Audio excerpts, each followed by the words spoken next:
Hello, my name is Simone Leimbach. I work with Kulturprojekte Berlin and have been working here for the past 7.5 years.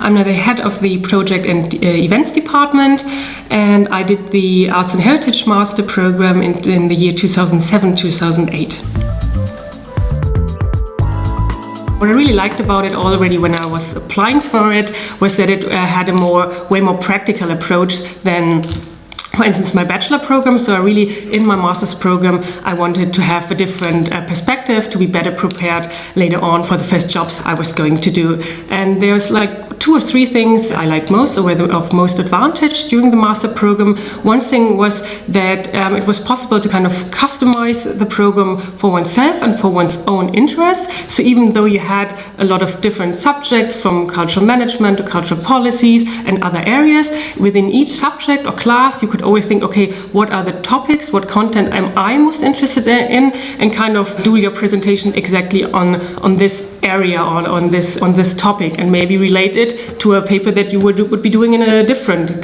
class.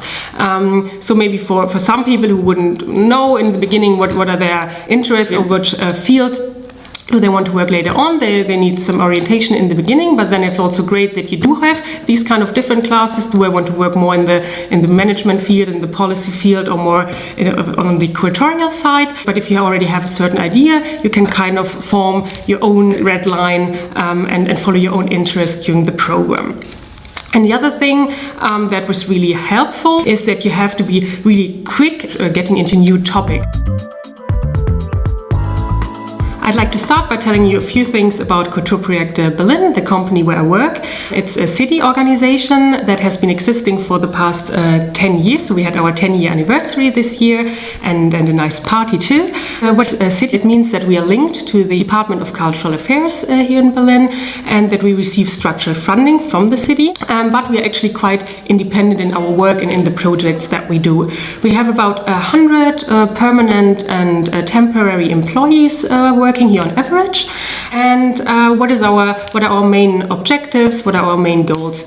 We always say Kulturprojekte works in the field of mediating arts and history and culture in Berlin. We try to connect and network artists and cultural institutions among each other, but also with other stakeholders here in Berlin. We try to consult them, and we try to create projects that are kind of important to Berlin, that help the cultural institutions to cooperate with each other and also helps the image of Berlin. My department is the Events and Project Department.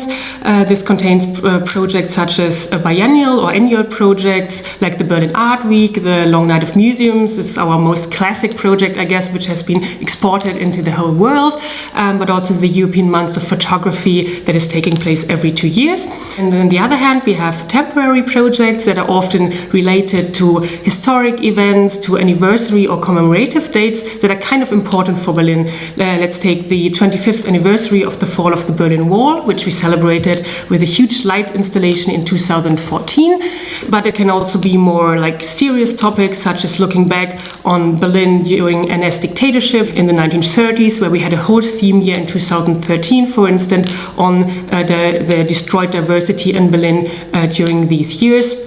Or also looking back on the Second World War, 70 years after the end of the Second World War. But then positively, we also celebrated Berlin's anniversary, 775 years. So Berlin says, okay, there is an anniversary, there is a commemorative date coming up. What do we do on this occasion? Usually there are already a lot of partners anyhow working on these topics, like museums, memorial sites, all sorts of other institutions, and we try to bring them all on one table and come up with a common project, because then of course you get more attention, you get more publicity, you can draw like a broader audience.